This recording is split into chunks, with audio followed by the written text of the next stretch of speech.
సదాశివసమారంభాం వ్యాసశంకరమధ్యమాం అస్మదాచార్యపర్యంతాం వందే గురుపరంపరాం. జ్యోతిషాస్త్రాన్ని భావితరాల వారికి ప్రసాదించిన ఋషుల యొక్క పాదపద్మాలకి నమస్కారం చేసుకుంటూ, అలాగే నాకు ఈ జ్యోతిష విద్యను నేర్పిన గురువర్యులు జ్యోతిష బ్రహ్మ కీర్తిశేషులు శ్రీ ఈరంకి సూర్యనారాయణమూర్తి గారు, సూర్యశ్రీ దైవజ్ఞ గారి యొక్క పాదపద్మాలకి నమస్కారం చేసుకుంటూ, ఓం శ్రీ మహాగణాధిపతే నమః, శ్రీ గురుభ్యో నమః, హరి ఓం. వీక్షకులందరికీ నమస్కారం.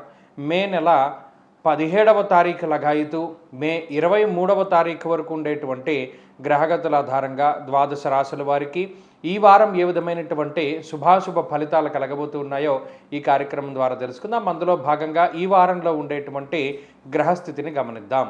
సింహరాశి వారికి ఈ వారం సాధారణమైనటువంటి గ్రహస్థితి గోచరిస్తూ ఉన్నది.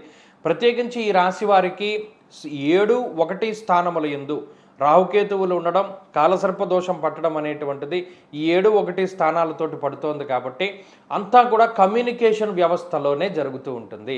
జీవిత భాగస్వామికి సంబంధించినటువంటి విషయాలు, కుటుంబ సంబంధమైనటువంటి విషయాలు, లేదా కమ్యూనికేషన్కి సంబంధించినటువంటి విషయాలు, లేదా పార్ట్నర్షిప్కి సంబంధించినటువంటి విషయాలు, అంటే భాగస్వామికి సంబంధించినటువంటి విషయాలు.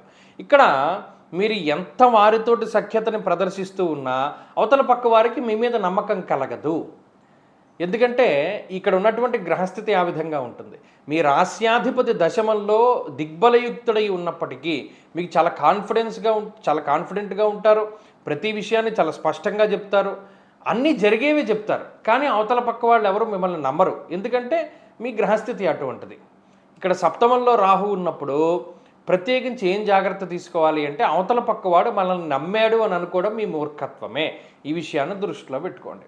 ఇక తప్పితే ఉద్యోగపరమైనటువంటి సమస్యలు ఏమీ ఉండవు. దశమంలో రవి బుధులు ఉన్నప్పుడు ఉద్యోగపరంగా చాలా బాగుంటుంది. మీ ప్రతిభకి తగినటువంటి గుర్తింపు లభిస్తూ ఉంటుంది. కష్టే ఫలి, ఎంత కష్టపడితే అంత ప్రతిఫలం వస్తూ ఉంటుంది. ఆర్థికమైనటువంటి ఇబ్బందులు ఏమీ ఉండవు. కానీ ఇక్కడ చిన్న చిన్న అనారోగ్య సమస్యలు బాధిస్తూ ఉంటాయి. కళ్ళు తిరగడమోనో, లేకపోతే బలహీనంగా ఉండడమోనో, లేకపోతే బీపీ ఫ్లక్చువేట్ అవుతూ ఉండడమనో, లేకపోతే నరాలకి సంబంధించినటువంటి ఇబ్బందులు ఉంటూ ఉండడమనో, ఇలా అనేక రకాలైనటువంటివి ఈ అష్టమశని యొక్క దోషం వల్ల అవి మీకు జరుగుతూ ఉంటాయి. కాబట్టి అవి కామన్గా ఈ వారంలో కూడా కనబడుతూ ఉంటాయి.